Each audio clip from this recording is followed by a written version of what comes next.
Low pressure is developing right literally over us. That's why we're getting some enhanced action. But that'll move offshore. However, it deepens in the Gulf of Maine, so a few backlash showers continue late tonight, even into tomorrow morning, with perhaps a few flakes in the higher elevations of the Berkshires and Worcester County. But eastern Mass, the North Shore, Essex County, Boston, South Shore, and the Cape, you might even have a few showers, possibly even into the start of the high school football games with the strong winds. And because of the strong winds, temperatures which might be in the low 40s along the coast are going to feel more like maybe 28, 29, 30 degrees because we're going to have wind gusts of 40 miles an hour. Increasing sun, though, in the afternoon. So off and on showers with a few downpours and a thunderstorm, but cooler late tonight with the showers a little more sporadic. Snow. There'll be a change to snow up across many parts of Maine, central, northern, and western Maine, where there could be 6 inches or more in some of the highest ski areas, the highest mountaintops. So tomorrow, those showers early, bit brighter in the afternoon from west to east,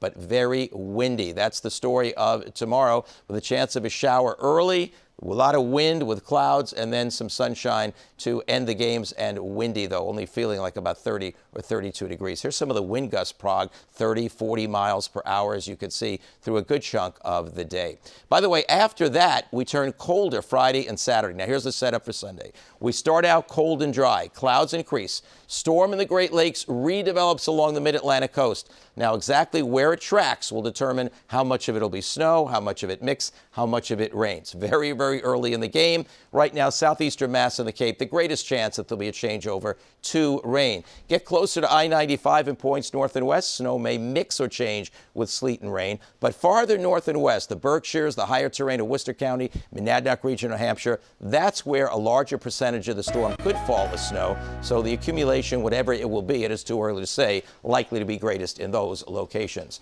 All right, so that's the tail end of your holiday weekend and the very start of next week. And then chilly weather will follow for Tuesday into Wednesday. See you later on tonight. I'm meteorologist Harvey Leonard.